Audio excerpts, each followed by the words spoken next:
नमस्कार। विगत कुछ दिनों से शहर में सोशल मीडिया के माध्यम से मेरे प्रति एक नकारात्मक संदेश प्रसारित और प्रचारित किया जा रहा है कि जो देवनानी जी हैं, उनकी श्रीमती जी के देहावसान के शोक संवेदना व्यक्त करने में न शमशान घाट पे गया और न ही उठावने में उपस्थित हुआ। इसके कारण वो ये प्रचारित करने में लगे हुए हैं कि मैं जो देवनानी जी को वो मेरा गुरु बता रहे हैं, साथ में मेरे को ये दर्शाया जा रहा है कि देवनानी जी के एहसान के कारण मैं उच्च पदों पे रहा, और ये भी दर्शाने की कोशिश कर रहे हैं कि मैं सारे इस प्रसंग के अंदर एहसान फरामोश हूँ। इसलिए मुझे, चूंकि ये संवेदनशील विषय है, इसलिए इन लोगों ने तो संवेदनाएं नहीं रखी। इन लोगों ने तो चलते ही उठावने की बैठक के बाद इस प्रकार का प्रचार और प्रसार करने लग गए, किंतु मुझ में संवेदनाएं जीवित है। इसलिए मैं ये पोस्ट 12वां आज कंप्लीट हो गया है, इसके बाद मैं ये आप सब लोगों के समक्ष दे रहा हूं। जहां पहला तर्क है कि देवनानी मेरे गुरु हैं, ये बिल्कुल गलत है। वासुदेव देवनानी मेरे कोई गुरु नहीं है। मेरे गुरु, राजनीतिक गुरु वीर कुमार जी स्वर्गीय रहे, और जो धार्मिक गुरु है वो माननीय चंपालाल जी महाराज साहब। मैं 90 से, इससे पहले विद्यार्थी परिषद में था, प्रदेश सह मंत्री रहा, कॉलेज का लॉ प्रेसिडेंट रहा, और विद्यार्थी जगत से काम करते करते जब मैं राजनीति में आया तो ओबीसी प्रकोष्ठ का प्रदेश महामंत्री रहा, युवा मोर्चा का प्रदेश उपाध्यक्ष रहा, और सन 2000 में ही यहाँ पर नगर निगम का जब माननीय अनीता जी सभापति बनी, इस समय 2000 से 2005 तक मैं उपसभापति के रूप में निर्वाचित हुआ। तो देखने की और समझने की ये बात है कि माननीय देवनानी जी का पदार्पण राजनीति के अंदर 2003 में हुआ। 2003 से पहले वो उदयपुर में एज ए टीचर एक कॉलेज में पढ़ाते थे। यहाँ पर कार्यकर्ताओं से मिलाने वाला मैं, गली मोहल्ले का परिचय कराने वाला मैं, शहर के अंदर जाकर लोगों से मिलाने का काम मैंने किया। और निश्चित रूप से मैं अपने आप को अकेले को श्रेय नहीं दे सकता, इसमें संपूर्ण संगठन भी लगा और भी कार्यकर्ता लगे। किंतु कहने का तात्पर्य यह है कि जब पहली बार आए थे 2003 में, तो मैं तो 2000 में उपसभापति था। तो जो पहले उपसभापति रहा हो, प्रदेश का पदाधिकारी रहा हो, इसके राजनीतिक गुरु कैसे हो सकते हैं? जिसने इनको घूमना सिखाया, जिसने इनको गलियां बताई, जिसने इनको कार्यकर्ताओं से मिलाया, तो आप ही खुद ही आकलन करो कि गुरु कौन है। गुरु वो है कि गुरु मैं हूं।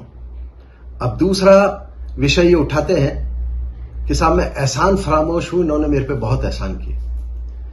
तो मैं देखें 2000 में तब उपसभापति बन गया था जब ये कुछ भी नहीं थे ही नहीं। अजमेर में 2003 में आए थे। पार्टी ने मेरे को 2005 में टिकट दिया। 2015 में जब मुझे पार्टी ने वापस टिकट दिया, तो आप सब लोगों को पता है कि उस समय सुरेंद्र सिंह शेखावत बागी हो गए थे। तब भी प्रभु के आशीर्वाद से विजय श्री को वापस प्राप्त किया। तो मान भी लो कि 2 बार इन्होंने, वैसे तो संगठन ने मुझे टिकट दिया और चुने हुए पार्षदों ने मुझे जिताया, और जो पार्टी के नहीं थे पार्षद, इन्होंने भी मेरी काबिलियत को देखते हुए क्रॉस वोटिंग करके मुझे जिताया। फिर भी हम मान लेते हैं इनके जो तथाकथित लोग बाग चलाते हैं कि भाई मेरे पे एहसान है, तो 2 बार का एहसान हो गया। 3 बार मैं बना, 1 बार मैं पहले इनके आने से पहले बन चुका था, 2 बार मैं बना, तो मान लो इनका 2 बार एहसान है मुझ पे, मान लेते हैं। तो फिर इस हिसाब से अगर एहसान की बात आ रही है, तो जब 2003 में चुनाव लड़े थे तब इनको कोई नहीं जानता था। विजय श्री कैसे मिली, ये मेरा भी एहसान हो सकता है इन पे।